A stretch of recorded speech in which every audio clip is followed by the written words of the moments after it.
পুরোদমে মধ্যপ্রাচ্যে Iran Israel হামলা পাল্টা হামলা চলছে, আর এই মুহূর্তে ইহুদিবাদী ইসরায়েলকে ব্যাপকভাবে গুড়িয়ে দিচ্ছে ইরান।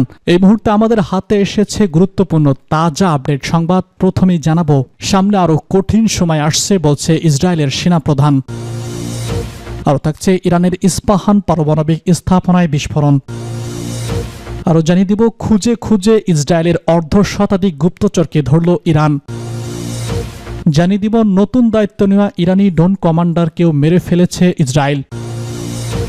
সর্বশেষ জানিয়ে দিব, মধ্যপ্রাচ্যে বিশ্বের সবথেকে বড় বিমানবাহী রণতরী মোতায়েন করেছে যুক্তরাষ্ট্র। সামনে আরও কঠিন সময় আসছে বলছে ইসরায়েলের সেনাপ্রধান। ইরানের সঙ্গে চলমান উত্তেজনার মধ্যে ইসরায়েলের সেনাপ্রধান এক ভিডিও বার্তা প্রকাশ করেছেন। এই ভিডিও বার্তায় ইরানকে সতর্ক করে তিনি বলেছেন, আমরা আমাদের ইতিহাসের সবথেকে জটিল অভিযান শুরু করেছি। এই শত্রু বড় ধরনের হুমকি তৈরি করেছে। তিনি আরও বলেছেন, আমরা কিছু গুরুত্বপূর্ণ সাফল্য পেয়েছি, তবে সামনে আরও কঠিন দিন আসছে। সেনাপ্রধান জামির জানান, ইসরায়েলের দীর্ঘ সময় ধরে যুদ্ধ চালিয়ে যেতে প্রস্তুত এবং বর্তমান পরিস্থিতি যে কোনো সময় আরও খারাপ হতে পারে। ইরানের বিরুদ্ধে একটি দীর্ঘ সময়ের যুদ্ধের জন্য প্রস্তুত থাকতে হবে বলেও জানান তিনি, কারণ ইসরায়েলের হামলা নবম দিনে গড়িয়েছে। অন্যদিকে ইরানের পররাষ্ট্রমন্ত্রী আব্বাস বাগার্জি বলেছেন, আমাদের পারমাণবিক কর্মসূচি শান্তিপূর্ণ এবং তারা এখনও কূটনীতিক সমাধানে আগ্রহী। তবে তিনি স্পষ্ট করে দিয়েছেন, এর আগে ইসরায়েলকে তার চলাচল বন্ধ করতে হবে। এদিকে যুক্তরাষ্ট্রের প্রেসিডেন্ট ডোনাল্ড ট্রাম্প তার গোয়েন্দা বিভাগের প্রধান বক্তব্যের সঙ্গে দ্বিমত প্রকাশ করেছেন। গ্যাবেট বলেছেন, ইরান পারমাণবিক অস্ত্র তৈরি করছে এমন কোনো প্রমাণ নেই, কিন্তু ট্রাম্প বলেছেন তিনি এতে একমত নন। আন্তর্জাতিক পরমাণু শক্তি সংস্থা জানিয়েছে, ইসরায়েলের হামলার পর ইরানের নাতানজ পারমাণবিক কেন্দ্রে তেজস্ক্রিয় এবং রাসায়নিক দূষণের আশঙ্কা দেখা দিয়েছে। যদিও এখনও পর্যন্ত কেন্দ্রটির বাইরের পরিবেশের কোনো রেডিয়েশন বৃদ্ধি পাওয়া যায়নি। এর মধ্যে পশ্চিম তীরের হেরবন শহরের আকাশে ইরানের পাল্টা হামলার অংশ হিসেবে ছোড়া ক্ষেপণাস্ত্র দেখা গেছে। টানা সংঘাতে উত্তপ্ত হয়েছে মধ্যপ্রাচ্যের পরিস্থিতি। ইরানের ইস্পাহান পারমাণবিক স্থাপনায় বিস্ফোরণ। ইরানের ইস্পাহান পারমাণবিক স্থাপনায় হামলা হয়েছে। ইরান দাবি করেছে, ইসরায়েলের যুদ্ধবিমান স্থাপনা লক্ষ্য করে বোমা বর্ষণ করে। এতে ব্যাপক বিস্ফোরণের শব্দে কেঁপে উঠেছে ওই এলাকা। শনিবার দ্য টাইম অব ইসরায়েলের প্রতিবেদনে বলা হয়, হামলায় কোনো বিপজ্জনক পদার্থ ছড়িয়ে পড়েনি। এই ঘটনায় আইডিএফ-এর কোনো মন্তব্য নেই। ইরানের ফারাস সংবাদ সংস্থা জানিয়েছে, ইরানের ইস্পাহান পারমাণবিক স্থাপনা ইসরায়েলের লক্ষ্যবস্তুতে পরিণত হয়েছে, তবে কোনো বিপজ্জনক পদার্থের ভাণ্ডার ক্ষতিগ্রস্ত হয়নি। বর্তমান যুদ্ধের সময় ইসরায়েল পারমাণবিক স্থাপনাটিতে আগেও আক্রমণ করেছিল। কয়েকটি সূত্র জানায়, আজ সকালে ইস্পাহানে বিস্ফোরণের খবর পাওয়া গেছে।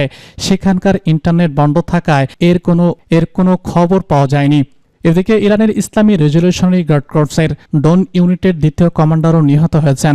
প্রধান নিহত হওয়ার পর তিনি দায়িত্বপ্রাপ্ত হয়ে ইসরায়েলে ড্রোন হামলা অব্যাহত রেখেছিলেন। ইসরায়েলি সেনাবাহিনী জানিয়েছে, বিমান বাহিনীর যুদ্ধবিমানগুলো কমান্ডারকে লক্ষ্য করে হামলা চালায়। এতে আমিনপুর খুজনি নামে পরিচিত কমান্ডার নিহত হয়েছেন।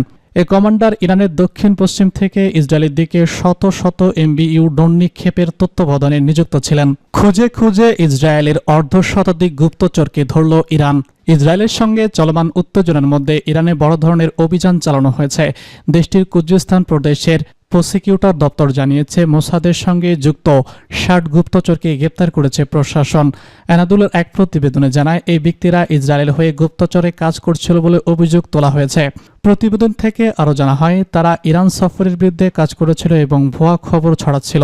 ইরানি সংবাদ সংস্থা ফার্স জানিয়েছে, গ্রুপটি দেশবিরোধী প্রচার চালাচ্ছিল, দেশের নিরাপত্তা নষ্ট করার পরিকল্পনা করেছিল। গত ৮ দিন ধরে ইরান এবং ইসরায়েলের মধ্যে সংঘর্ষ চলছে। ইসরায়েল ইরানের কয়েকটি সামরিক এবং পারমাণবিক স্থাপনায় হামলা চালায়। এর জবাবে ইরানও ক্ষেপণাস্ত্র হামলা চালিয়েছে। ইরানের দাবি, ইরানের হামলায় তাদের ২৫ নাগরিক নিহত হয়েছে, আহত হয়েছে শত শত মানুষ।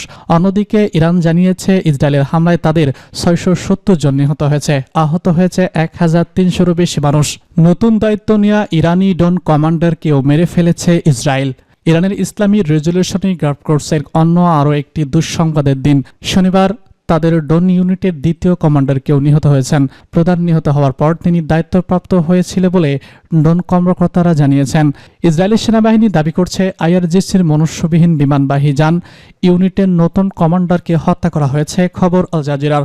ন্যাশনাল মিডিয়ায় শেয়ার করা এক বিবৃতিতে ইসরায়েলি সেনাবাহিনী জানিয়েছে বিমানবাহিনীর বিমানগুলো কমান্ডারকে লক্ষ্য করে হামলা চালায়। এতে আমিনপুর খোঁজ নামে পরিচিত কমান্ডার নিহত হয়েছে। এই কমান্ডার ইরানের দক্ষিণ পশ্চিম থেকে ইসরায়েলের দিকে শত শত ইউভিএম ড্রোন উৎক্ষেপণের তত্ত্বাবধানে নিযুক্ত ছিলেন। ইসরায়েলি সেনাবাহিনী জানিয়েছে তারা এর আগে 13 জন আইআরজিসি ড্রোন বাহিনীর কমান্ডারকে তাহারকভকে হত্যা করেছে। খাতকি তখন থেকে কমান্ডার অপারেশনের দায়িত্ব ভূমিকা পালন করেছিলেন। মধ্যপ্রাচ্যে বিশ্বের সবথেকে বড় বিমানবাহী রণতরী মোতায়েন করছে যুক্তরাষ্ট্র। ইরান এবং ইসরায়েলের মধ্যে টানা হামলা পাল্টা হামলা চলছে। পরিস্থিতি ক্রমেই উত্তপ্ত হয়ে উঠেছে। এর মধ্যে জাতিসংঘ সহ বিভিন্ন দেশ এই সংঘাত বন্ধের আহ্বান জানিয়ে এসেছে। তবে সংঘাতের অব্যাহত বিস্তার এবং উত্তেজনার পরিপ্রেক্ষিতে ইরান ইসরায়েল যুদ্ধের সঙ্গে যুক্তরাষ্ট্রের সরাসরি জড়িত হওয়ার আশঙ্কা বাড়ছে। এমন পরিস্থিতিতে মধ্যপ্রাচ্যের আশেপাশে বিশ্বের সবথেকে বড় বিমানবাহী রণতরী মোতায়েন করতে যাচ্ছে মার্কিন যুক্তরাষ্ট্র। এই তথ্য দিয়েছে জর্ডান ভিত্তিক গণমাধ্যম রিয়া নিউজ।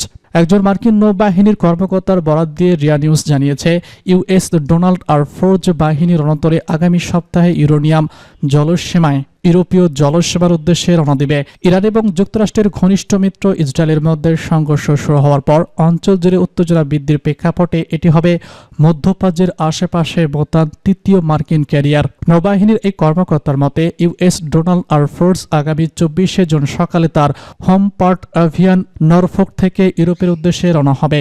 এটি তার পূর্ণ নির্ধারিত সময়ের অংশ নেবে। এর আগে গত বৃহস্পতিবার প্রেসিডেন্ট ডোনাল্ড ট্রাম্প জানিয়েছেন তিনি সরাসরি ইরানের বিরুদ্ধে সামরিক হস্তক্ষেপে যাবেন কিনা সে বিষয়ে সিদ্ধান্ত নিতে আরও 2 সপ্তাহ সময় নেবেন।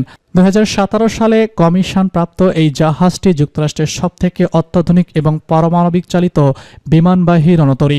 1 লাখ টন ওজনের এই জাহাজটি বর্তমানে মার্কিন নৌবাহিনীর প্রযুক্তিগত দিক থেকে সবথেকে উন্নত এবং শক্তিশালী ক্যারিয়ার হিসেবে গণ্য করা হয়।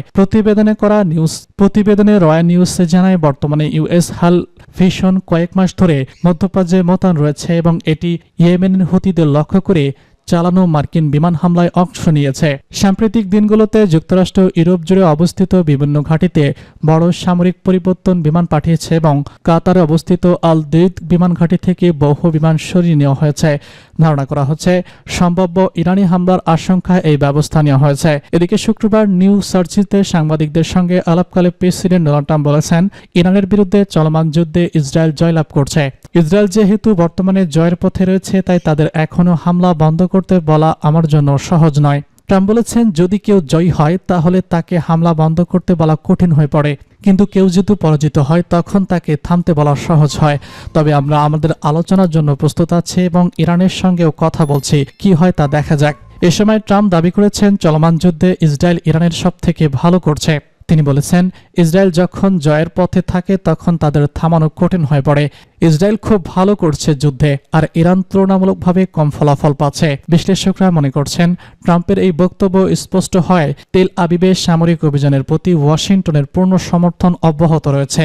অন্যদিকে দখলদার ইসরায়েলের হামলা চলাকালীন ইরান যুক্তরাষ্ট্রের সঙ্গে কোনো আলোচনায় বসবে না বলে জানিয়েছেন ইরানের পররাষ্ট্রমন্ত্রী আব্বাস বাঘারচি। সুইজারল্যান্ডের জেনেভায় শুক্রবার আলোচনায় মিলিত হয়েছিলেন ইরান এবং ইউরোপীয় একাধিক দেশের পররাষ্ট্রমন্ত্রীরা। বৈঠক শেষে ইরান জানায় দখলদারদের হামলা চলমান থাকা অবস্থায় তারা যুক্তরাষ্ট্রের সঙ্গে কোনো ধরনের আলোচনা করবে না। পাশাপাশি যে কোনো আলোচনায় বসার আগে জঘন্য হামলার দায়ে ইসরায়েলকে আন্তর্জাতিক বিচারের আওতায় আনতে হবে বলেও স্পষ্ট জানিয়ে দেন তেহরান।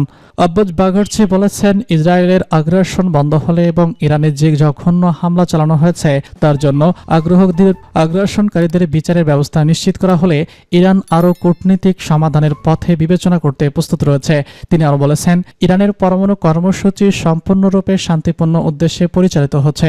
এসব কর্মসূচির উপর হামলা আন্তর্জাতিক আইনের স্পষ্ট লঙ্ঘন। ইরান তার আত্মরক্ষার অধিকার প্রয়োগ অব্যাহত রাখবে বলেও জানান তিনি।